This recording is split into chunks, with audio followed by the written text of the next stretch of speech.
And welcome back to the CHF Overtime Podcast. My name is Jordan DeLuciano, as always, and it's the first episode of the new season where we're getting the players across the Collegiate Hockey Federation, and why not start with the College Hockey South? We got 5 players from 5 different teams, and kicking us off is defenseman from the University of Georgia, Jack Gannon. Jack, thanks for popping on the podcast. Yeah, no, thanks. Thanks for having me, Jordan. It'll be a good time. No problem, Jack. No problem. Yeah, look forward to our conversation here. So last year, coming to the season, 8 goals, 21 assists, 29 points from the point in 27 games. Very good season. What type of play style do you pride yourself on the back end of the blue line? Oh, yeah, definitely. I like jumping up in the rush. I think everyone on my team knows that. Coach knows that. I try to base my game around that, getting involved offensively, maybe being fourth forward on the ice, but you still got to take care of the back end, not be a liability defensively. So, it's important to play. I try to play a two-way game. Call myself both ends of the ice. Yeah.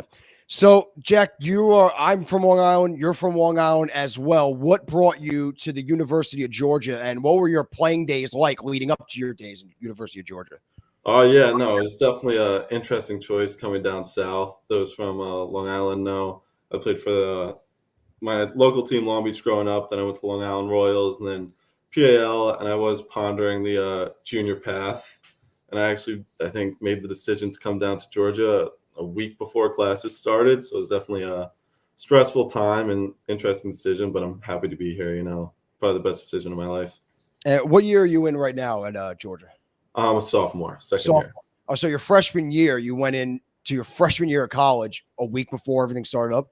Yeah, it was very, very hectic, very stressful, but that's a quick culture shock, right off the bat. Damn. Yeah. And then you wound up having a pretty good hockey season, despite 1 week notice, So throughout last season, Georgia had a very good year last year. They go to the Fed Cup. Unfortunately, not ideal in pool play. You come in second behind Alabama. Let's talk about that Alabama game. What was it like to play in that type of atmosphere? It was crazy on the ice, in the stands. Both fan bases showed out. What was it like being on the ice for that? Yeah, obviously us and Alabama, a little bit of a rivalry there. We had their number all regular season, and we saw they were starting to get hot come playoff time, end of the season. And we definitely they were kind of on our radar, knowing we were going to play them at Nationals, and it was a great game. I think the game could have went either way. We both had a lot of chances. There was a lot of, emotion pouring into that game from both sides, and just unfortunately we came up on the wrong end of the stick, and sucks. But now we kind of have that fire to come back even stronger this year. And so you mentioned that like you have a little bit more fire underneath you guys to come back better this year. So what type of lessons did you, as well as the returning players, learn from this past Fed Cup that you could take into this season going forward? Oh, yeah, definitely. I don't want to say we took them lightly. We definitely did take them lightly, but just that you kind of have to be locked in every game, and pucks might not bounce your way, but you got to work. Hard work earns you luck, and just, yeah. Yeah, so I spoke to you about this before we went on, but 2 players that I wound up interviewing last year. I wound up meeting them at the tournament. Jackson Katz, Jacob Selaski, 2 players, key contributors to the team last year, and key contributors in terms of leadership. Because I'm pretty sure one wore the C or both wore the A's. Correct me if I'm wrong. Yeah. So last year we had 3 kids graduate. They all wore A's. It was Katz, Selaski, and Nate Michelson. Okay. They were the 3 players. So what was it like going into the season without those 3 leadership pieces in the locker room? And is anybody stepping up to the challenge of maybe not replacing them, but becoming a new voice on the team? Oh, yeah. Obviously there were 3 great players on the ice, but they also had a bigger impact in the locker room, in my opinion. So like you said, we definitely got to replace. We're returning 2 captains, Cameron Campbell and Matt Bigda. So they're kind of taking over the leadership roles right now. We have 2 new assistant captains, Zach Puma and Robbie Whitwer. They're doing great things in the locker room, kind of bringing us together. And, I think everyone's got to step up. Obviously, the rookies might not know as much, but all the veterans that are returning this year, especially the juniors and the seniors, really got to step up and show the younger kids what to do here. So this year, Georgia currently sits at 2-2. You had a tough loss against South Carolina, one of the good teams in the college hockey South. But then a surprising loss was to Tennessee. Tennessee looks like they're coming out of nowhere and trying to take the CHF by storm. What happened in that Tennessee game? Was it maybe they caught you off guard? Was it maybe a new look Tennessee team because they want to beat you guys 6-0, unfortunately for you guys at Georgia? Oh yeah, no, that was definitely a shocker and kind of really an eye-opening experience for us. Show us that it's not going to be handed to us. You know, the championship, we earned it last year, but we're going to have to earn it again. They're definitely much improved from last year. Tennessee, kudos to them. They look good. Definitely going to be excited to play them. I think we go to Knoxville in like 3 weeks. Definitely want our revenge on them. But yeah, then we beat a more improved Tennessee team. Yes. And then our fourth game, like we played South Carolina. That's always one of the most fun games of the year. Going there, great environment. You know, they beat us 3-1, but I thought it was a good game. We looked much improved, and I thought it was a step in the right direction for us. Gotcha. So, you guys are thrown right into the ringer. Like you said, a much improved Middle Tennessee team, a much improved Tennessee team, South Carolina, and then this weekend, Buffalo State, Bonaventure, and Niagara. How's the team feeling going upstate to play these three teams that many teams in the South aren't really familiar with? Oh, yeah, no, I definitely think it'll be a great experience for us, not just on the ice, but, you know, a lot of bonding time with the boys, going up on that bus. It's a long bus trip. Yeah. Back and forth, staying in the hotel. It'll be a good culture-building experience. And then those are some teams that we'll probably see at Nationals. I know last year they were all ranked in the top 10, so it'll be good to get a look on a different team besides the team down here in the South, you know, maybe a little different play style, and it'll be a good experience. We talked about before some three seniors leaving, graduating from last year. Does those three players change the way Georgia plays now, or do you guys do the head coach John Camp? You guys just stick with the same structure and same old? Oh no, I think we're sticking to the same structure here. You know, just play a hard game, get pucks to the net, and you know, just your defense, your offense comes to defense. You know, stop the opposing team, and then pick the puck the other way, and you know, make a play. Talking about head coach John Camp, what's it like to play under him? Such a vocal piece, not just in the college hockey South, but within the whole CHF. Yeah, you know, he's a great coach. Off the ice, always kind of leading guys to, whether it's for jobs and class, he's helpful in all aspects of school off the ice. And obviously on the ice, you know, practices we're building every week here. Like you said, slow start. He's getting the boys together, kind of realizing what fixes we need to make to get us back to the position we were in last year. And, you know, I'm confident. Do you guys feel like after such a great regular season you guys had last year, it might is a lot of expectations, and do you feel like it could get to some guys? You guys feel like you can handle those heavy expectations well? No, I think by the end of the last season we had a lot of expectations, and we were able to continue it going into SECs and nationals. You know, I think a lot of the guys on our team kind of like it. That added pressure, it motivates them and makes them play better. So you guys got speaking of tournaments, we talked about the Fed Cup, and you pretty much, it's kind of like not really a tournament, but it's basically like one going up to upstate this weekend coming up. You guys have the big Savannah tournament coming up right before Christmas, I believe, right? It's the weekend after Christmas. The first it's in January, yeah. Gotcha. So you guys played in that last year. Again, you spoke to the atmosphere playing at the Fed Cup against Alabama on the ice. It was crazy. In the stands, it was crazy. What's it like at Savannah, Georgia in that tournament? I mean, yeah, no, it's definitely incredible. All the fans there, you know, that's kind of the only hockey that they get to see all year. You're treated at a higher level than a club hockey player there. When you're down in Savannah, kind of everyone's like, oh my God, he's a UJ hockey player. You're signing autographs, and they absolutely pack the stadium. They're loud, they're excited, and it's quite the experience for sure. Do you feel like the success, because when people think Georgia athletics for college, they think, you know, football. Everyone goes to football.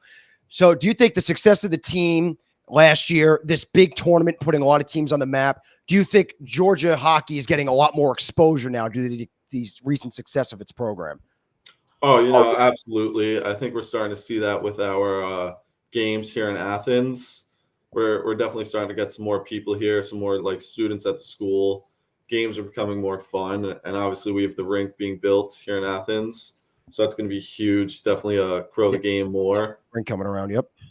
And like you said, the tournament in Savannah, obviously a great, huge experience. We also go to Macon for a little tournament, so we really try and grow hockey down here, get as many Georgia hockey fans as we can. Nice. Yeah, you guys seem to be doing a pretty good job of it down in Georgia. Tough start to the season, but I believe that you guys will find your way. And what a test right off the bat here to go upstate now. You got Buffalo State, Bonaventure, Niagara, three of the top teams up in the obviously the upstate league. But Jack, thanks for popping on the podcast. I appreciate it, man. I hope to speak to you later throughout the season, maybe run into you at the Fed Cup again. Jack, thanks for popping on. No, absolutely. Thanks for having me. No problem, man. Good luck the rest of the way. Good luck this weekend. Thank you. I appreciate it. No problem, man. So once again, everyone, that was Jack Gannon, University of Georgia defenseman. He's going, like he said, he's in his sophomore year. Very good freshman year. He was mentioned how he went into his freshman year on a 1 week notice and into classes on a 1 week notice, and then pretty much just tore it up playing top line minutes for one of the better teams last year in the CHF. Georgia, we mentioned a 6-0 loss to Tennessee, a close game loss to South Carolina, but it's early in the season. Everyone's got to get those kinks out of the way. So interesting to see next Monday what it looks like their weekend in the upstate trip. But now moving on, our next guest, like I said, we're going all across the college hockey South. I sent the invite, so we're just waiting on the acceptance of the invite right now. But I'll take this time right now to, I guess, pre-introduce. You kind of see it on the ticker right now. It will be University of Tampa forward Ryan Andrews. He's actually, it's crazy to think he's one of the, it's not crazy to think, but he's one of the veterans on this Tampa team because they have a very good rookie class coming in, not coming in right now, actually. And we'll, I hope to be discussing that with Ryan once he jumps on for the interview. I clicked the wrong button there. A lot of new faces. They lost a couple key players, 2 key players on the point, and I'll bring that up to him. But Tampa, off to a good start. We'll talk a little bit about last Fed Cup. I'll be talking about the Fed Cup a lot with the players that are coming on that did play at the last Fed Cup because we really didn't have we just did not have a recap of the Fed Cup, so we really didn't get the players' perspectives of the experience, in-game experience, And Tampa went into as a heavy favorite, and it did not have the outcome that the team, players, and school was looking for. So we'll get to hear that firsthand knowledge of that situation when Tampa went down that third and final decisive game to Christopher Newport's.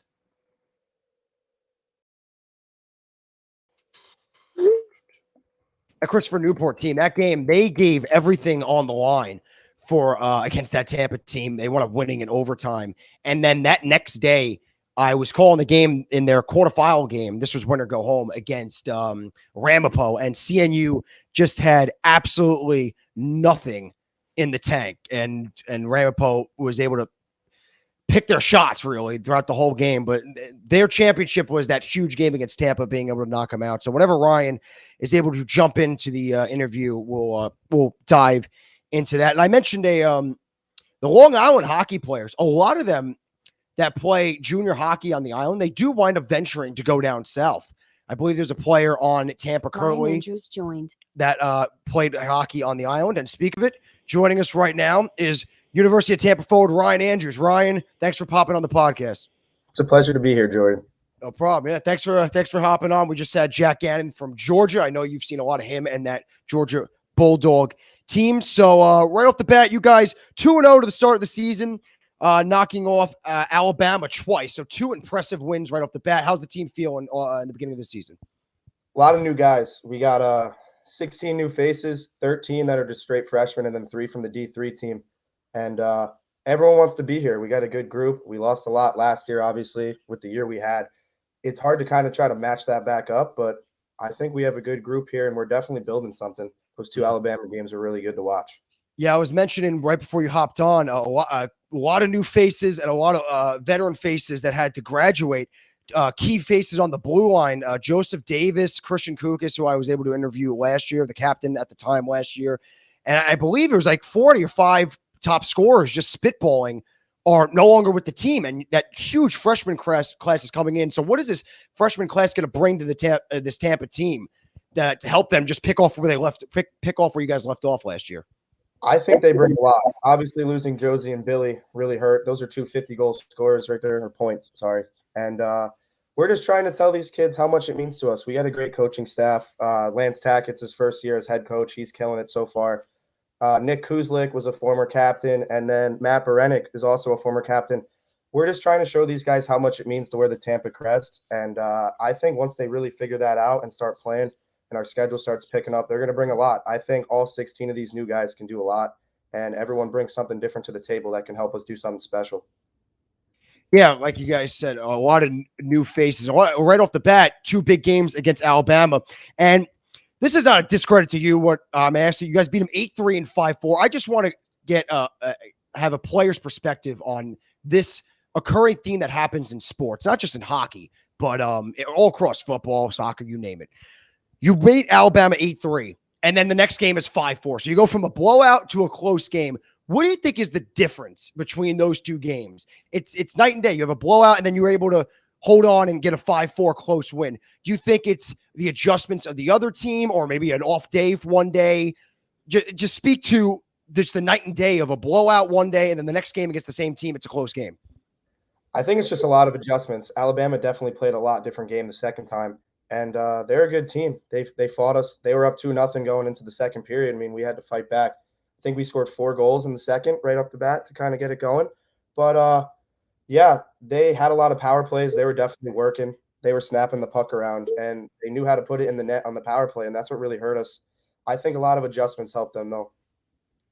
So, actually, I'll stick with the Alabama team. Max Savaloya, he was a guy that I noticed right off the bat at Alabama. But you guys were able to hold him at bay. I think he only had 1 goal in those 2 games, and he's one of their better players. Yeah, he was really good. But I'm just happy how this defense group stepped up. Obviously, you mentioned Christian Kukas, Josie Davis. That's a big blow on the blue line. But we have 9 guys that can play. I mean, we're flipping the lineup. There's guys coming in, guys coming out, and I think everyone just wants to play, obviously. And once they get that opportunity, they're definitely making it worthwhile. It's helping us out a lot. So we're going to take the unfortunate road now back to the Fed Cup. Heavy favorites. You go into that Christopher Newport game. You guys lose in overtime. Walk me through what happened that game. Anything you guys, obviously, you wish back, if you go back, you wish you'd win. But anything you try to correct or something you realize now looking back that you guys could have capitalized on? What happened in that final game? I personally think we were riding high highs and low lows. I mean, that game was a battle back and forth. We made the comeback at the end, but we were also down and we were getting in each other's heads. And I just think we just needed to settle down. Obviously, it sucks, but they had a good game. You got to give it to them. Their goalie played lights out. They worked us. They wanted to be there, and they clearly deserved to beat us.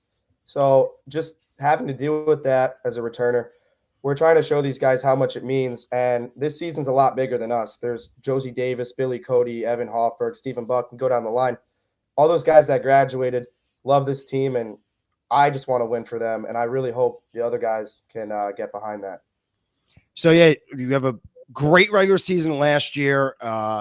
Bunch of new names in the lineup this year due to the freshman class and the graduating seniors. Do you feel like there's any pressure? Let's just start with pressure on you being one of the leaders of this team. Is there coming into this season off a great season last year? It's definitely a lot. I mean, these freshmen are obviously looking at the scoreboards and what we did last year, and that was last year. I mean, you just got to get that through their head, and you really just got to try to set the good example to get it like right back to where you were. Me, Parrish, Frank Catalina, and Pettijohn, we're all trying our best to kind of get this group as tight-knit as possible, and we're trying to do something special. We want to repeat what we did last year, and we want to obviously go further than the quarterfinals or the pool play. Did you guys get any faces from the D3 team last year that popped up to this team this year? We did. Will DeCaro, Jack Healy, and Thomas McKiernan. Those kids know how to play hockey. They work. They deserved every second. It's great to see them come up. I mean, we're all the goalie, right? Sorry. Yeah, Yeah. I called a game against Quinnipiac.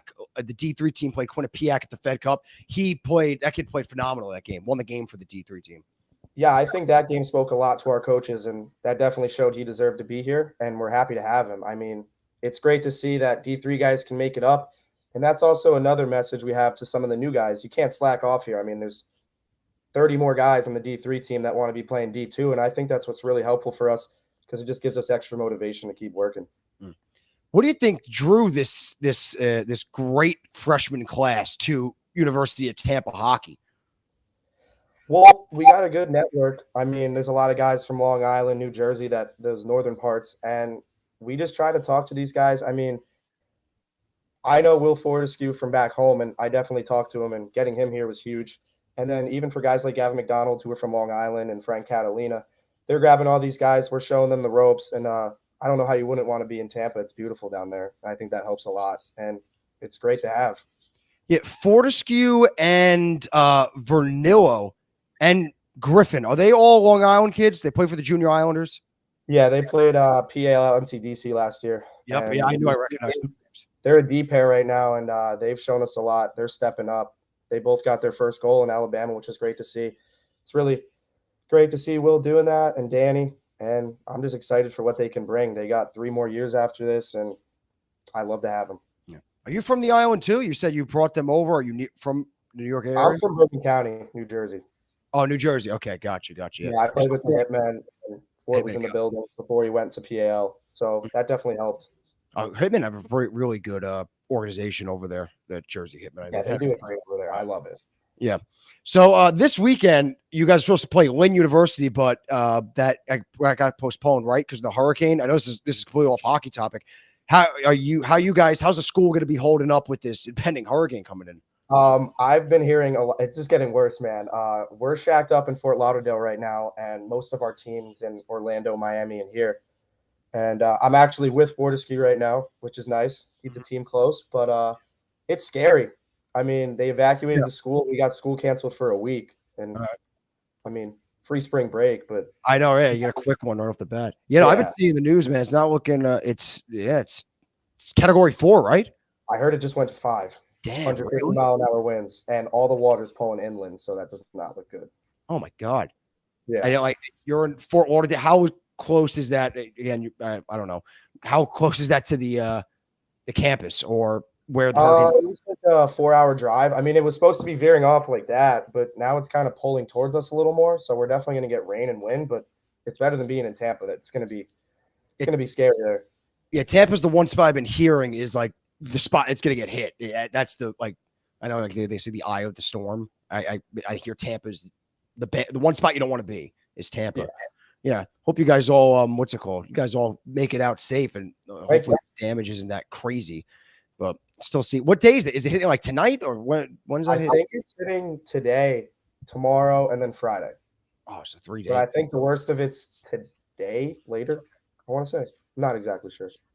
They're anticipating a lot of damage and a lot of power outage. So hopefully all good to everyone down in Tampa. It's like a yearly thing. Every time this time in September, Florida, based on location alone, will get hit on those hurricanes. I forgot what the last one was. It Irene? Irene was one. Was that Florida? I think I missed it by a year. Yeah. I haven't experienced this yet, and the kids that are seniors now had that happen their freshman year. They got evacuated.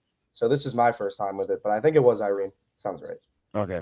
All right. Well, back to hockey then. So after this weekend that was postponed, unfortunately, you guys got a big test, 15th and 16th on the road. I believe both games on the road against Florida Atlantic. How you guys feeling and looking forward to that Florida Atlantic matchup?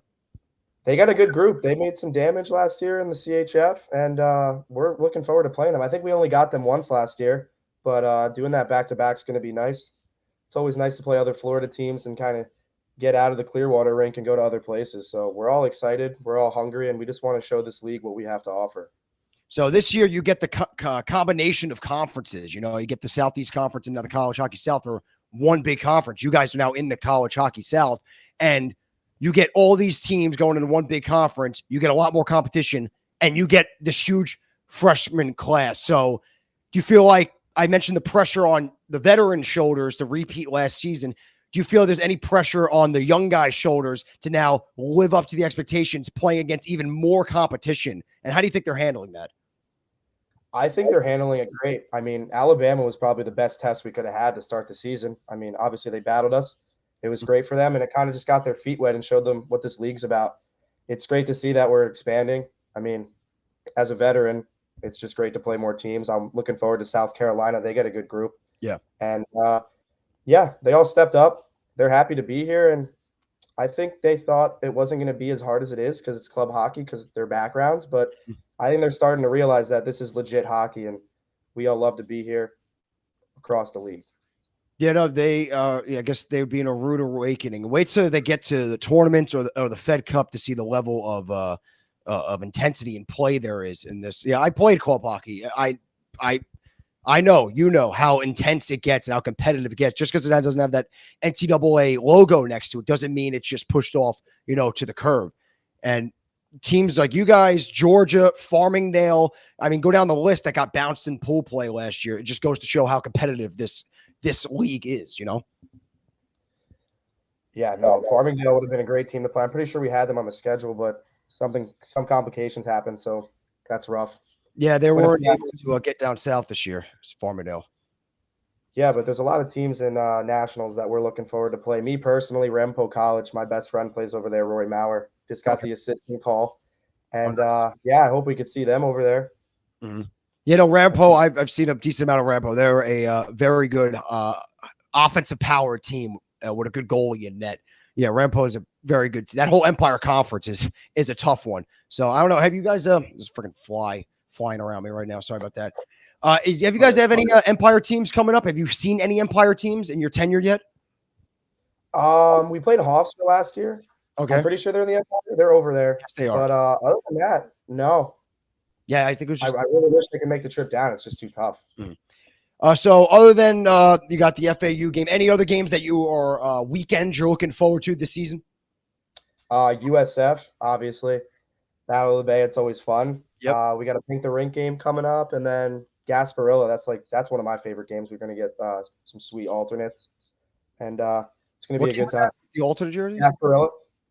What is that? It's like a pirate thing.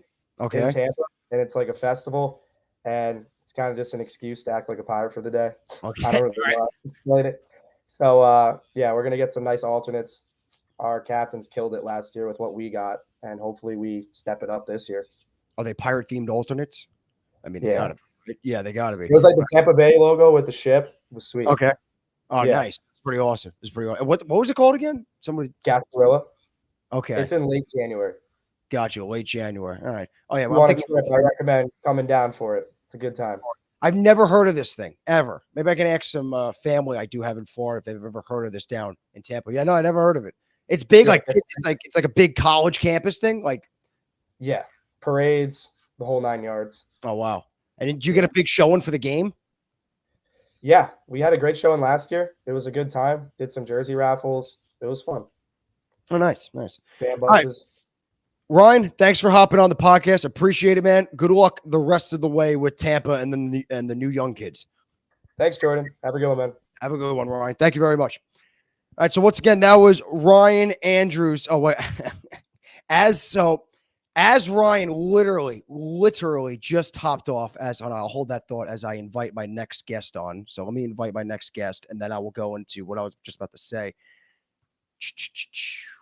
All right, so invited my next guest.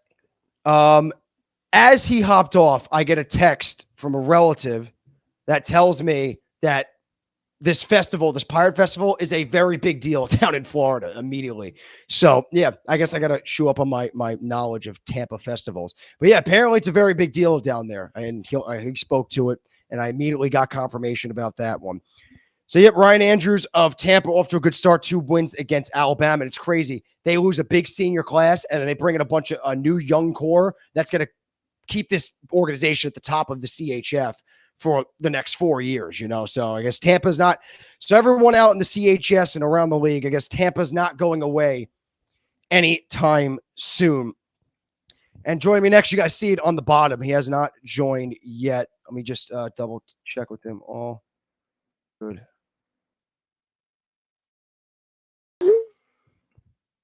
Yeah, sometimes we run early on this show, so some of the guys, I hit them with an early chat invite, so it's all good. Yeah, as you see on the bottom, University of South Carolina captain now, Mike Bolger. He had 15 goals, 27 assists, 42 points in 26 games last year, which led the whole entire University of South Carolina team. So a great player on the ice, probably just as good off the ice. He's got the C. So when he joins in here, we're going to ask him what it means to wear the C for the Gamecocks. Talk about that Fed Cup run they went on last year. They were a goal away from going to the finals to face the University of Binghamton. They lost 2-1 to Babson in overtime. I got to call that game. It was a 2-1 game in overtime. It was a great game to not just call, just to be a part of and watch. I got double confirmation that this Tampa festival is a very, very big deal. And I actually had a chance to, I'm going to bring it up to him, but I got a chance to speak to the captain last year of the Gamecocks, Cam Mecca. So, replacing a leader like Cam, we'll get into that one. Again, the Fed Cup from last year. And they're also, South Carolina, off to a very good start this year. 2 wins over a D2 organization. So we're going to get into what it's like to play a little bit out of your, not league or class, should I say, just at a division. They're playing ACHA D2 teams. They beat them twice, actually. And then they have a win over Charleston, which I was able to talk to. My first interview this year was Kyle Nell, the commissioner of the College Hockey South. He mentioned one of the teams to keep an eye on. Well, not my bad. It wasn't Kyle Nell, but I forgot who I was speaking to my past couple of weeks. He mentioned College of Charleston was a team that he was very impressed with and thought can have a very good season this year. And South Carolina took out Charleston already, and then they had that 3-1 win over Georgia, which I spoke to Jack Gannon about. But now we'll get to see the other side of that win against Georgia. The other side of that game, and we'll talk to the victor in Michael Bolger. I want to make sure when he gets in here, if it's Bolger, if I'm pronouncing that one right. But again, before Mike joins in here, I just want to make sure everything's all good on his part. All good. Just waiting on him to join. I'll be interviewing later today. We'll be talking to the captain and leading scorer from last year and current leading scorer of Georgia Tech. He'll be up next, Matthew Connelly. And then to close out the show, we're going to get the captain of the University of Tennessee. That was the team. That's where I got crossed up. That was another team. And specifically, it was Kyle Nell, the commissioner of the CHS, saying Tennessee, his alma mater, was a team that you had to look out for. But we'll talk about Tennessee when we get Drew King in here. Because joining us right now is the captain of the University of South Carolina Gamecocks, Michael Bulger. Thank you for popping in. And Bulger, right? Am I pronouncing that right? Yep, you got it. Perfect. Thanks for popping on, Mike. I appreciate it. Sure. Yep. So you're the captain of this team. You're replacing Cam Mecca from last year, right? Cam was the captain last year? Yep.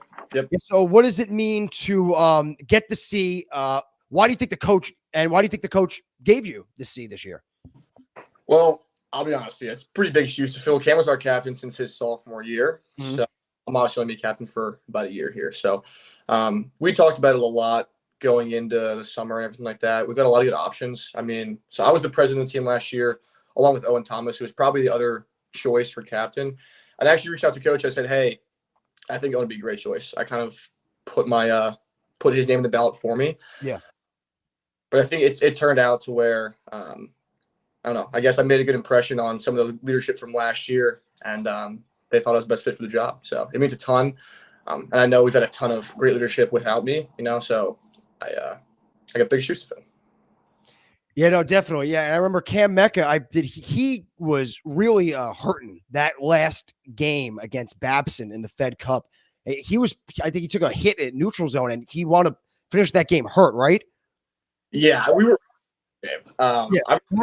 My bad, but I remember specifically for him because I was speaking to him after the game. He just looked banged up, and that's what this tournament took to get to the top. Absolutely. I mean, obviously, it's 32 teams. It takes a lot of games to get to that point. So we're all banged up. Yeah, Cam, I think he took like 3 or 4 hits that game, and he was in shambles, to be honest with you. But he battled through it. Obviously, it's his last game ever playing college hockey. So it was a big inspiration for us. Unfortunately, we couldn't pull out the W. But, he was a warrior that game. Yeah, so we'll stick with the Fed Cup from last year. You guys made a very good run, a goal away against Babson from knocking off Babson, going on to play Binghamton in the finals. What was that experience like for you and the guys for University of South Carolina? And take me through that final game against Babson and that 2-1 overtime loss.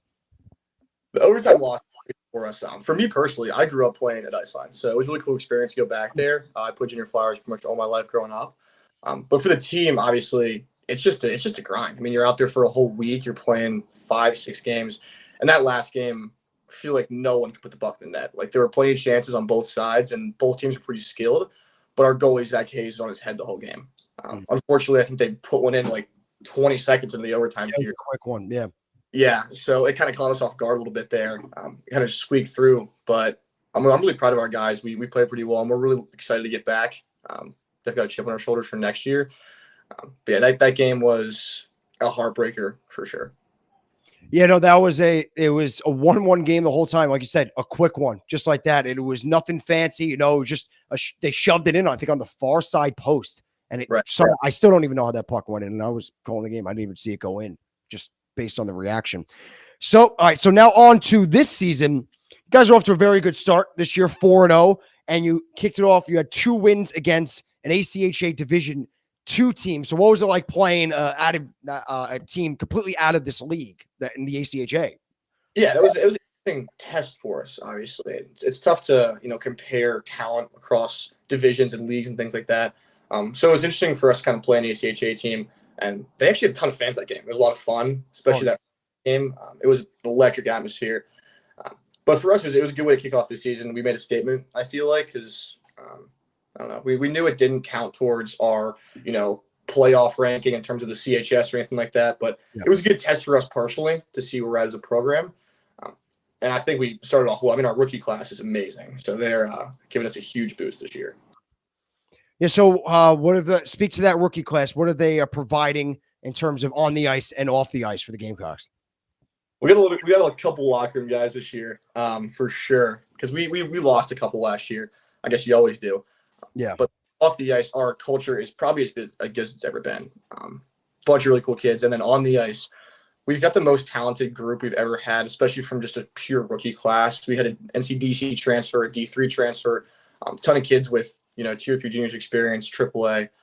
And I think our biggest difference this year on the ice has been our defense, just the depth of it. We've got a ton of skill guys back there as well as some guys who are stay-at-home defensemen. It's just a really balanced team right now. And I don't really see any holes so far. Yeah, that balanced team you guys took into and knocked off Georgia 3-1. So another statement win for the Gamecocks. How's it feel starting the season off 4-0? And 4 of those wins, one of them is against one of the favorites going into this season out of the CHS in Georgia. Yeah, I mean, obviously Georgia's probably our biggest rival the past couple of years since I've been here.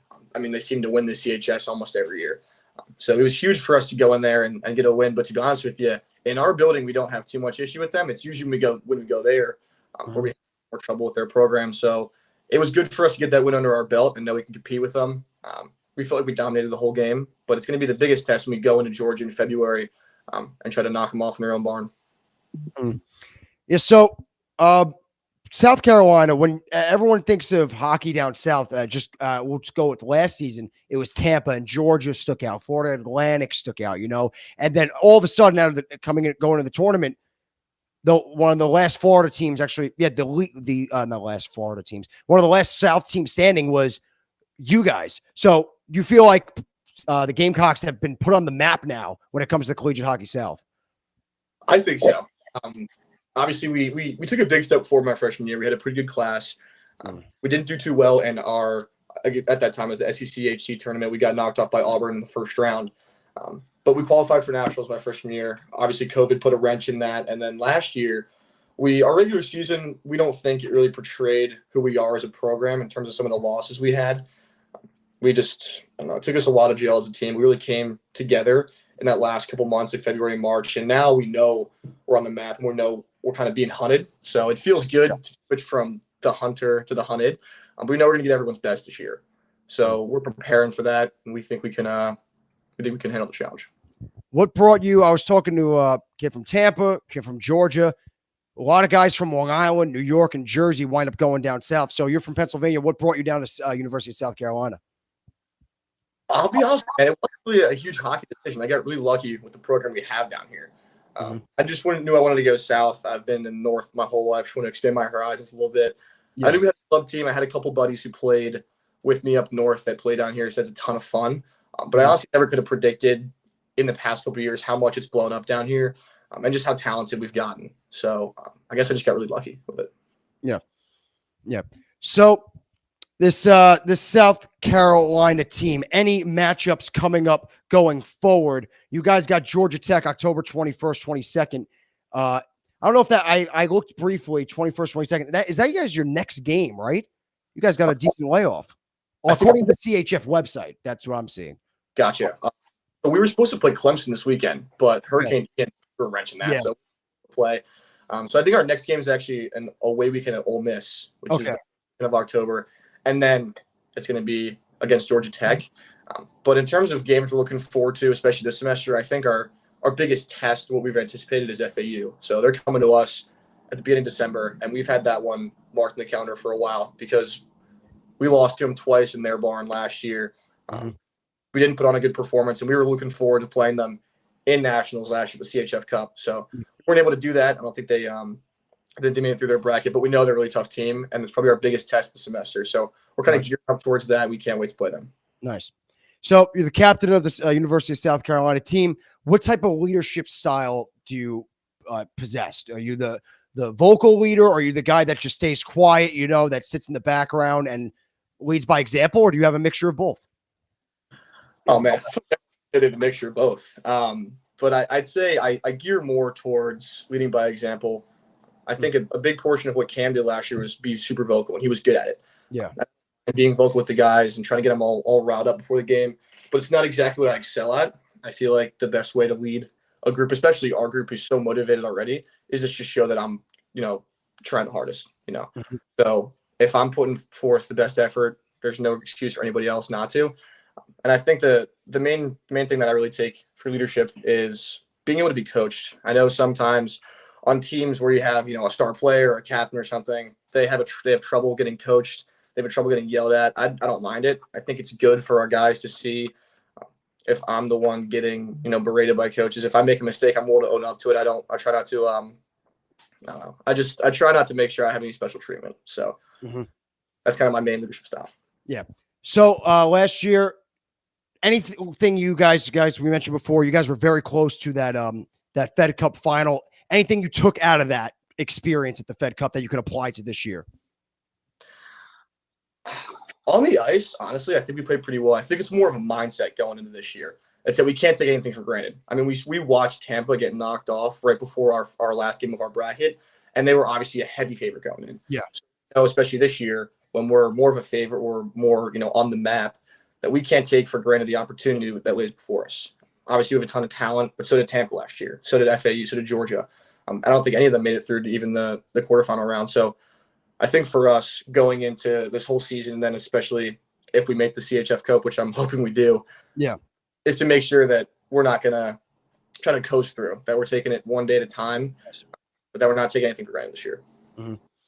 Last year, I think a lot of teams that were ranked very high kind of took things lightly and did not expect the level of play to be thrown back at them in the pool play. And that's why I think off the top of my head, I think it was like out of the top 7 seeds, 6 of them got bounced in pool play. Right. I think a lot of teams that were in that top 6 might have taken it like, no, I think we're good. We'll make the quarters easily. We'll win our pool, and then got hit in the face with reality. Then you have a team like you guys that honestly was overlooked going in. You said you guys didn't have the ideal regular season that you had. So you guys were kind of overlooked, and you flew under the radar and pushed all the way to the semifinals. Right. I think obviously, and those teams are great, and I'm sure they're going to come back strong. Yeah, they'll be good. Yeah, absolutely. So it's kind of it's tough because now they know, now they know to be ready and be prepared. So we just have to make sure that we're on the same page as everyone else. We expect to be a higher seed this year, and with a higher seed, you're going to get everyone's best. Yep. So we were technically the highest seed in our division last year, but we had the 8-9. So it was really kind of anyone's division. We didn't feel like we were super, the underdogs or the favorites. It was more of an even playing field. So this year we anticipate being the favorites, being the hunted, but we don't mind the spotlight. We think we can handle it for sure. Nice. And before I let you go, I talked about your captain leading style. Take me through your playing style, because it may be something some might want to take notes on. You led the team in points last year, and your points per game was completely over ratio, 42 points in 26 games. So take me through the way you play, Mike. Yeah, so I think it's really dependent on who I play with. I'm lucky enough to have really good guys on my line, but I think I'm a facilitator. So in this league, I know what I'm good at, which is I think I'm pretty quick compared to probably the average skater. And I'm a bigger body. So I like to get in the corners. I like to be the one grinding down low and then just find other people wherever they may be. I've always been more of a facilitator than a shooter. I'd say I can't shoot. I got a decent shot, but you got 15 goals last year. It's a good in 26 games. That's a good shot. I think Owen Thomas, who's assistant captain this year, led us in goals. We've got a ton of kids who can really score this year. So I know my game. I don't have crazy hands or anything like that, but I do know that I can outwork pretty much anybody. I feel like protecting the puck wise, just because I'm a bigger body, I don't get bounced off the puck very often. Yeah. So I like to control the pace of play. And I like to facilitate. That's my plan. Nice. Well, Mike, it was nice talking to you. I appreciate getting to know you a little bit more. Thanks for coming on the podcast. I appreciate it, and good luck the rest of the way, and good luck in that FAU game that you guys have been looking forward to. Absolutely. Thanks. No problem, man. Again, that was Mike Bulger, the captain of the University of South Carolina, hopping on the CHF Overtime podcast. All right. So since I'm my own producer here, that's why you've seen me like I'm working the phone. I'm writing notes. I'm on my laptop. I'm my own producer. I'm going to step out for 2 seconds. I got to get a charger because this whole production drains my laptop. So before I get chopped off air in the middle of an interview, I'm going to hop off for maybe 10 seconds. Let's see if I can beat 10 seconds. So I'll be right back. I got to charge the laptop so I can finish up my last 2 interviews and keep you all entertained. So give me 2 seconds.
All right, everyone, welcome back. You're see, I have the green screen behind me because, again, I'm my own producer. We have some technical difficulties. Hey, it's live air. It happens, So the green screen is out for the remainder of this interview. So sorry about that to anyone who's watching, expecting the green screen. So now I'll be looking directly at the camera, at my my laptop camera.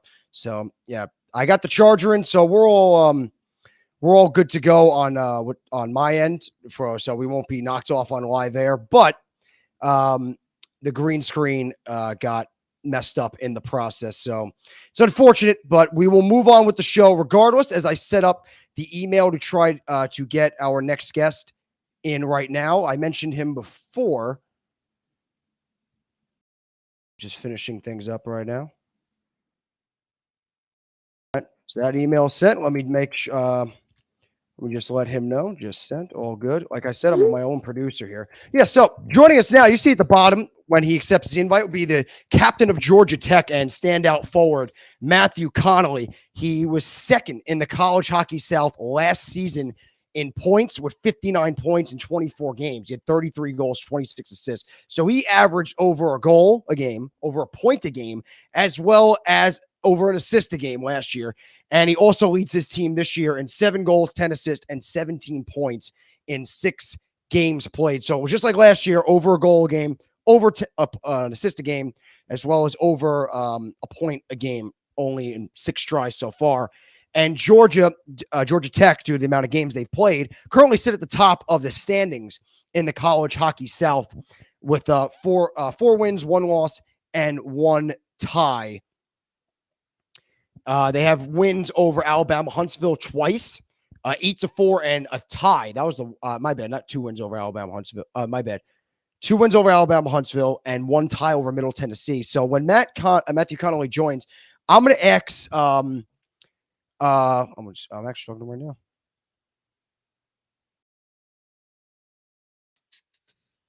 I'm actually going to ask him a similar question I wound up asking. I believe it was Ryan Andrews with Tampa. When I asked him, what's the difference between you have one game where you blow out Middle Tennessee 8-4 and then you tie 3-3. So is that something on your end? Is that something on Middle Tennessee? Maybe they made adjustments. They came out like slow in the first game and you guys pounced on them. And then the second game, they were true to themselves. So that same question I asked Ryan Andrews of Tampa as to why they blew out Alabama and then it was a close game against Alabama is the same thing I'm going to wind up asking Matthew Connelly. You guys blew out Middle Tennessee, but then you tie. So I just want just get into the mind of a player, because this happens in all sports. You'll see it in baseball. One game, the Yankees will destroy the Orioles 7-1. And then the next game, the Yankees will tie. You can't tie in baseball. Will win 5-4, But joining me now is the forward and captain of Georgia Tech, Matthew Connelly. Matthew, thanks for joining, and thanks for being so patient and be able to work with me. I've been texting you throughout the show, changing times up because we run early. So thank you. No problem at all. Thanks for having me, Jordan. Yeah, no problem. And so sorry about that. And sorry, you don't get the green screen malfunctioned while I was right after the last interview. The green screen went out. So, yep. So no nice backdrop. So Matt, thanks for popping on the podcast. I appreciate it, man. No problem. Can you hear me and see me all right? I can hear you. I can see you fine. Everyone can Sounds see good. you live on the YouTube account as well as the Twitter account. So you are the captain of the Georgia Tech. You're the leading scorer. What does it mean to be the captain of such a predominant team in the College Hockey South in Georgia Tech? I mean, it means a lot. Just like the school in general, Georgia Tech's such a prestigious school. There's a bunch of great guys, a bunch of deserving guys on the team. There's a bunch of leaders, guys that don't wear letters, guys that do wear letters. And to be the guy that leads them, it means a ton. So, I love playing for Georgia Tech. Love the school. Love Atlanta. So it definitely means a lot. Nice. So last year, you guys had a very good Fed Cup. You guys wound up winning your pool, losing to South Carolina, unfortunately. How do you feel like you guys are going to ride that success of your Fed Cup into this season? Because it's a pretty good start for you guys, 4-1-1. Yeah, I mean, that really set the stage for us. I think a lot of guys counted us out going into that because we were playing FAU and they were, deemed, great team. But you look at our team, I mean, even just our goalie can steal any game. I think if all the teams in the Southeast know that we have one of the best goalies in the country in Colin Fessler. So any game we play and we show up to, I mean, we believe we can win. Nice. So you guys, I was mentioning right before you popped on, so right as you joined, I was talking about it. And it was a question I asked player I had on before, Ryan Andrews on Tampa. They had a win and then a close win against Alabama. You guys blew out Middle Tennessee 8-4, and then you wound up tying Middle Tennessee. So what is the difference between, because this doesn't just happen to you guys, doesn't happen in just hockey, it happens in all sports. What is the difference between one game you guys are in dominant control and then the next game you wind up in a close battle and wind up going to a tie? Yeah, I think it just speaks to the game of hockey in general. I mean, even if you watch the NHL, like any team can win any game. It doesn't matter. It doesn't matter. I mean, like there's so much parity in hockey. If it's physical, goalie has their nights. Goalie can steal a game. Some players, a couple power plays here, a couple power plays there. If you're on the kill a lot, the game could be completely different. And MTSU, they had a great environment up there. Even for the Saturday game, I think it was. They brought a lot of fans. It was a completely different game. They played a completely different game against us as well. And it was a lot tougher, a lot more physical, and it was a lot closer. So speaking of teams within the College Hockey South, September 3rd and October 1st, you guys are home and home against Alabama. So Alabama had a very good Fed Cup showing, just like you guys. So how you guys feeling going up into that matchup this weekend? We're really excited. I don't know if you know this, but in the CHS playoffs, they actually kicked us out of it. They beat us in the first initial game there when we got up there, and they beat us pretty badly. So we're looking forward to this weekend. We're looking forward to showing them what we're all about. They also had a really good run in the Fed Cup as well, so it should be a really good matchup. Mm-hmm. Yeah. So take us through what went wrong in that playoff game that you guys look to adjust going into this weekend against Alabama. I don't know. I think if I remember right, we were on the kill a lot. I don't think a lot of our players brought their best defensive game. Forwards, D, goalie included, everyone, was kind of slacking. Not picking up guys in front of the net. They had a lot of goals, just tap-ins in front, guys being wide open. We went down, early, like we were down pretty bad early. But the rest, I think the last half of the game was a really tight game. We're hoping to bring that and be a little bit more physical. And hopefully, with that, we can put together a better showing. So hopefully for better showing for Georgia Tech. Do you guys feel like you guys don't get as much attention or notoriety compared to other maybe like Georgia does in the CHS or Tampa does? Because I feel like you guys are a very good program. You had a very good Fed Cup. Yeah, I mean, sometimes we feel that way, but Georgia's got their rink on campus.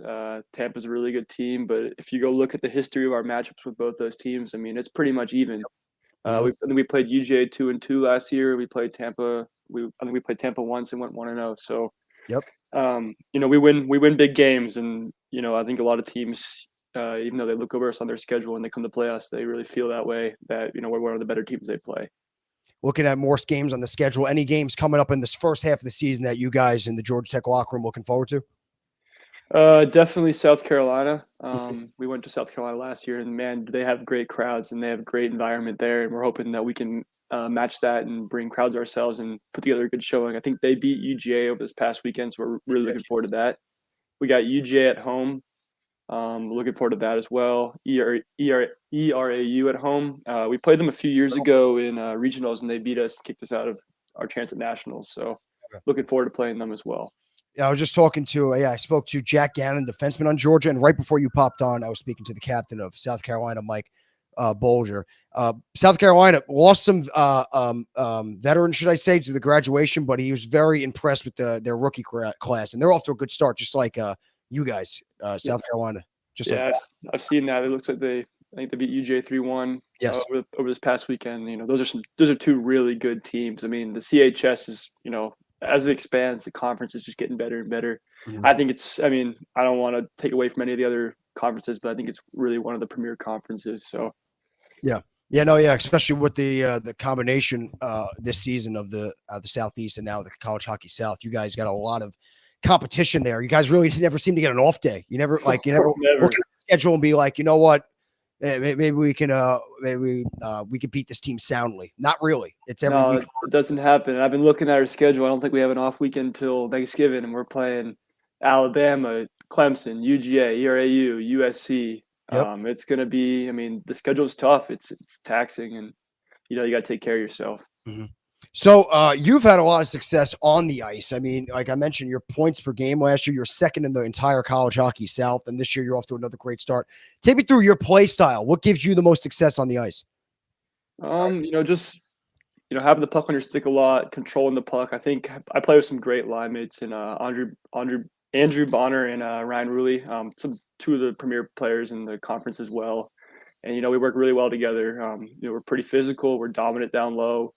We make it hard for opposing defensemen, and it's a lot of skill as well. So playing with them, it's really easy, just be in the right spot, right time, make good plays. And, we have a really good team, a really deep team. So, our power play, whenever we're out there, it's a threat. You mentioned before goaltender Colin Fessler, right? How much he means to this team. How's it feel knowing that, like, if the forward group is having an off day night trying to get the puck in the net, back there, you're going to be able to stay in this game despite maybe an off day offensively? Yeah, there's been games where, we've been outshot, 50-30, and we'll come away with a 4-1 win. It's crazy. I mean, the guy is just insane back there. He brings his A game every night. And, it gives a lot of confidence to our team. Like even if you make a mistake, he's got your back. So you guys just keep playing hard no matter what. Even if it's a tight game, we really believe every game we walk into that we can win this game because of him. So it's pretty exciting to be a part of that. And we're very blessed to have him. And we got other goalies too that are playing really well as well. We had a new guy, Greg, play our last game against UCF and, only let 1 goal in and 40-something shots. So we got a great goaltending staff, and, they instill a lot of confidence in this team. And, that's where it all starts, goaltending. So. Yeah, Greg, don't kill me if I pronounce it wrong, Merzigan. Yeah, it's close enough. He's a new guy, so I think it's Merzigian or something like that. So, he played a great game against UCF on Sunday, and we really brought our A game there. We played them Friday night, and we didn't bring our game. We had car legs, came out flat, but we really played a really dominant game Sunday. So, it goes to show, like you said, you come out a little flat one game, but it's good to have that security in between the pipes to know, like, if we come out flat, we kind of can afford to come out flat. You don't want to, but you got good goaltending. It'll help you out. Yeah, exactly. So you're the captain of this Georgia Tech team. I asked Mike Bolger the same thing, the captain of South Carolina. I'm going to ask you, what is your leadership style? You're the quiet guy, you're the vocal guy, combination of both. How do you lead this Georgia Tech team? I think it's a combination of both, but I think it's definitely a more lead by example type. If you're doing everything right, then guys tend to follow along and do the right things as well. Yeah.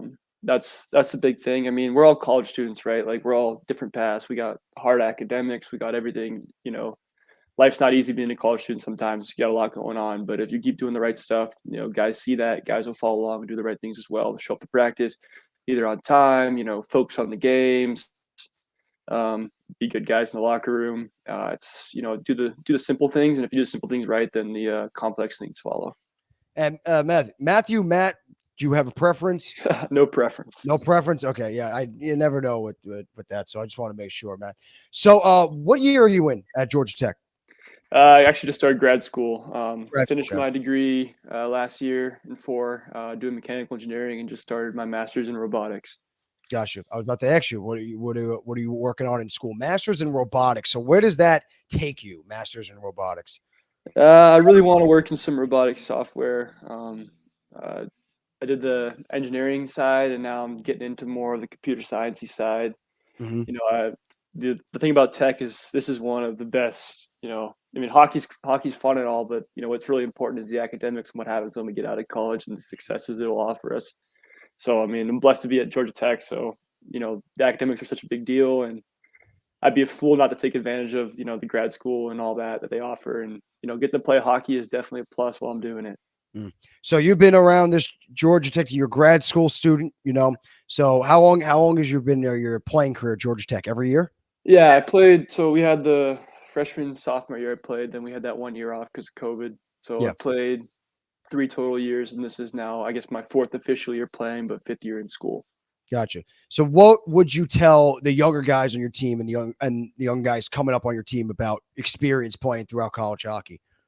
Yeah, I mean the hockey part's really fun, but also just to take advantage of the leadership and opportunities that you can get, because what you put into this program is what you get out of it. I look back to my freshman and sophomore years, and the fan support we had wasn't really there, just because we weren't putting the time into that side of things. But then the last couple of years, our board, our president, when I was a couple years ago, Min Kim was our president. Put a lot of work into getting the fan support up, and now we get hundreds and hundreds of fans at every game. That's awesome. And it's just it's a great environment now to play in, and the younger guys love it, and it's an important part. Even if you're not playing in the games, if you're a healthy scratch, you can still you can see the future when you're going to be playing and how exciting it will be for you when it's your time to step up. So that's awesome.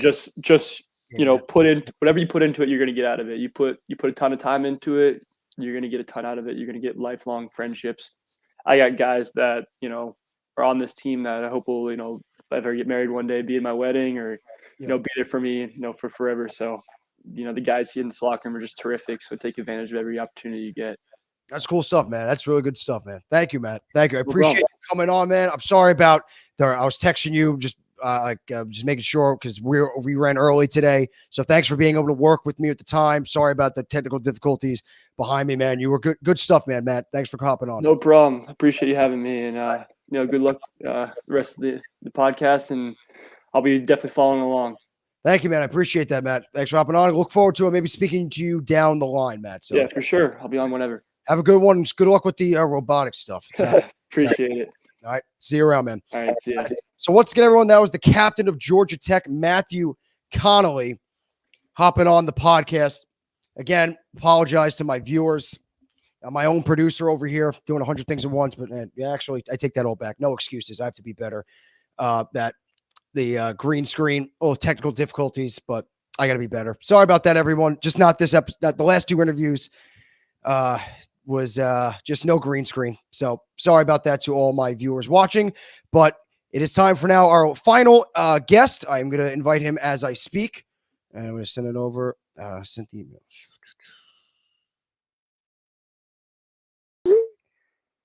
And all right, so we're all good. All right, so that's set through. Before I start getting into my next guest and my final guest, I'd like to thank everyone else for hopping on for this episode of the CHF Overtime Podcast. Jack Gannon from Georgia, Ryan Andrews from Tampa, Mike Bulger, South Carolina, and just recently Matthew Connelly from Georgia Tech.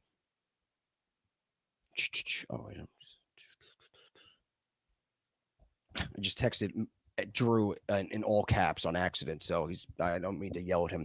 Yeah, so joining me next will be the captain of the University of Tennessee, Drew King. I was mentioning throughout this show that University of Tennessee, the alma mater of the commissioner of this conference, Kyle Nell, he was giving them high praise in his interview beginning of September when I had him on, one of the first interviews of the year. And he went to the school. He thinks Tennessee is on the up and up as a hockey program, and he put his money. They're proving him right so far. So far, Tennessee 3-1, and one of their wins. We mentioned it before because we had Jack Gannon on. He was on the unfortunate end of that. So we're gonna get Drew King, the captain, who was on the winning end of that. A 6-0 win against Georgia. Speak of the devil, he shall appear. And joining me now is the captain of the University of Tennessee, Drew King. Thanks for joining on. And I'd like to say the same thing I said to Matthew because you two, due to the time constraints, I was telling you guys. We're running very early, so thank you for working with me. I appreciate it. Of course. Thank you for having me on, Jordan. I appreciate it. And sorry again, the green screen malfunctioned, so you have my backdrop is literally the green screen. So sorry, Drew. You're good. All right. All good. So I've had the other two guys right before you that popped on, our captains of their team. You're the captain of Tennessee. I'm going to ask you the same thing. What's it mean to be the captain? Why do you think Coach gave you that C? It means everything to be the captain. I'm honored by my teammates and to put me in this position to lead the team. And really, it's just a C on a jersey. It doesn't mean a whole too much. It means more in the room, to be honest, and it means more on the ice to just lead the guys and make sure we're ready for every game and every practice. That's kind of what it means. So you had a very good year last year, 31 points in 20 games played. You led the team off to another great start this year, 7 points in 4 games played. You're off to a very good start as well as the University of Tampa hockey. So speak to what has gotten this team shot out of the cannon right off the bat. Well, it kind of seems every year we have these new players, these new freshmen and transfers that just energize the team a whole lot. I can name one for sure this year, Connor Frazier. He's a freshman out of Victory Honda, and he has been tearing it up lately. He has 7 goals, I think, already. He's a big reason why we're tearing it up. And also on the defense, we've added a few more defensemen and Richter and Morrissey. And these guys are just absolute stars, and they're helping our team out to propel even to the next level. I feel like we get better every year. And this is the year where I finally feel like we can make some noise in the CHF and the CHS for sure. So speaking of making noise, you guys have already done it. You knocked off USF, lost to USF, but then you knocked off convincingly Georgia. So what went right that game? You guys put a lot of people on notice right off the bat. Yeah, that one felt good. I'm not gonna lie. My freshman year, we played Georgia 3 times. I think they beat us 14-0, 21-2, and 14-0 again. Oh, wow. I have a lot of animosity for that team. So finally getting goose egging them at home, it felt good, to be honest. And the team, I think that was Georgia's first game. I don't think they were ready, and they didn't realize how much we had improved. And we hit them early, and we kept on going. You kept on going 6 more times, you know, the 6-0 win. So what do you expect? You guys got them again October 21st. What do you expect now in the rematch from Georgia? Oh, I expect them to come back just as hungry. I mean, 6-0 in the home opener. I know how I would be feeling. So we're expecting a really tough matchup that night, but we'll be ready. So speaking of future matchups, I went to the CHF website. I don't know if this might be a typo. It said October 1st. It said High Point and Liberty, and then October 2nd, Liberty. So is that just High Point on October 1st, then Liberty on October 2nd? No, it's Liberty both times. I don't know why High Point's in there. We played them in December. Gotcha. All right, so you got Liberty. So what's it like? You guys now going up to the Atlantic Coast Conference right now to play one of their perennial powerhouses in Liberty. For sure, yeah. We didn't play Liberty last year, but the year before that, the COVID year, our 2 schools played 5 times because we were basically 2 of the only schools that had the ability to play, fortunately. And what I remember from them is they're fast and skilled. I'm sure their team has changed just as ours has. So I'm looking forward to playing them. I couldn't see any film from their first 3 games, but I think they went 1-2. But we're not coming in with any preconceptions. We're going to come in with our best, and that's kind of the game plan for the rest of the year. So we mentioned this good start for Tennessee this year. They're 3-1 right now, big win over Georgia. What do you feel like your team has to do to sustain this success and to end the first half on a high note, just how you're starting it on a high note? Yeah, so I want to go back to last year a little bit. We in our 5th and 6th game against South Carolina, they came to Knoxville for a 2-game set, and we swept them. And Jordan, South Carolina made the Final Four last year in the tournament. Yep. But we had a broken jaw and a torn ACL of 2 of our top 5 players in those games, and that kind of just killed our momentum last year. This year, we're going to try and avoid the injuries. I mean, I swear. I swear the injury bug gets us every time, but I'm going to knock on wood here and hopefully the boys stay healthy and able to play for the rest of the year. Yeah, because that'll be a spark to the CHS because we met Georgia Tech. I had them before. South Carolina, no one's thought of Tennessee, but someone that has thought of Tennessee. I mentioned this story a couple of times. Your commissioner of the whole league, of your whole conference, Kyle Nell, mentioned his alma mater, Tennessee, was going to be one of the teams to keep an eye out for. And so far, so good right now. So how does it feel to get such high praise from not just an alma mater, but from an alumni, should I say, but from the commissioner of the CHS? Yeah, Nell and I kind of go back a little bit. Okay. I appreciate all the praise he's given us. We don't deserve it as much quite yet. We still need to go out and prove on the ice that we should be up there with South Carolina, Georgia, and Georgia Tech in the conversation of not only making the national tournament but winning the conference as well. Mm-hmm. So Tennessee, this program, like you mentioned, your freshman year, right? You got like pounced by Georgia, right? And then it's been tough sledding, and now you're here. Last year you had a good showing at South Carolina. Then the injuries kind of set you guys back, but a good start here. What do you see? How do you feel about the evolving hockey program that's happening right now at Tennessee? Because I mentioned this to the guy that I interviewed before, Jack Gannon from Georgia. You think Georgia, you think football. You think Tennessee, you think football, basketball. But now maybe you start thinking hockey. Yeah, and I mean, our natural football rivals are also our hockey rivals as well.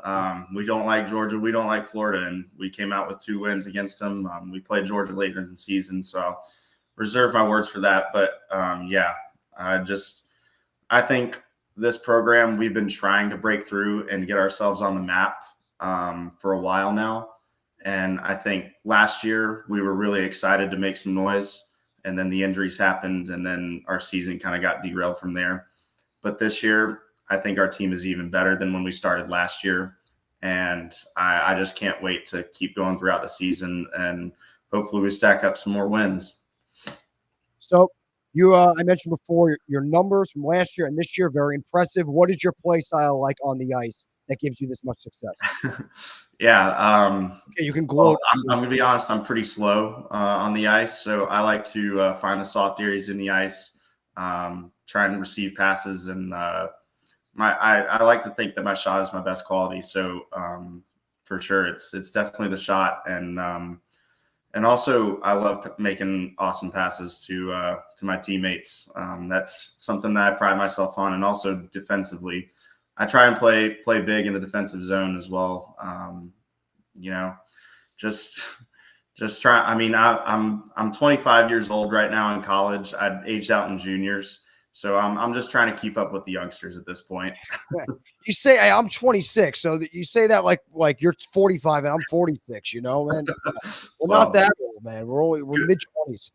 Comparatively in college hockey, I'm on the older side. I'll have to say that, but it is weird seeing some like 20 and 20-year-olds, and because I think like college hockey players, I think like me, but then 5-year gap, you know. I saw the freshman class this year coming in 04 birth year. I was like, oh my gosh, what am I doing here? But, it's my brother's birth year. It's bad. Yeah, it's the last year. I got to go out with a bang here. Nice. Well, Drew, thanks for coming on. I appreciate it. Good stuff. Appreciate the information. Everyone got a little bit more insight into Tennessee hockey, which many people now starting to get their eyes open to. Awesome, so, Drew, thank you, Jordan. I appreciate you for doing this and bringing media to this league, and it's awesome to get the word out there. Thank you. I'm trying my best here, despite what happened behind me tonight. This afternoon, should I say, with the green screen, you know. But Drew, thanks for coming on. Thanks for your patience again with the time changing up. All right. Sorry about that. We run early, and thanks for being able to work with me. I appreciate that. Good luck the rest of the way, Drew. Thank you very much. No problem. Have a good day. So that will wrap it up. Drew King was the last person to hop on for the podcast today. I'd like to thank once again everyone for coming on the podcast, from the Georgia to Tampa Bay, Georgia Tech, South Carolina, and then finally Tennessee hopping on. I thought I should get the College Hockey South players on first because they started their season, the CHS, before many other leagues did, and they kind of got off and running. And there were some big storylines coming out of down there. You know, Georgia losing to Tennessee and kind of like a slow, not really a slow start, but 2-2 by Georgia standards is Tampa, a whole new rookie wave of kids coming in that are making a big impact right away. So that's why I started off with the CHS right off the bat. Next week, we're experiment, maybe bounce around to different conferences and get different faces from different teams from all over the conferences. The College Hockey South, sorry, I'll take a break for you next week because we just did 5 players from 5 teams this week. So again, apologies aside for the brief break I had to make before and what happened behind me.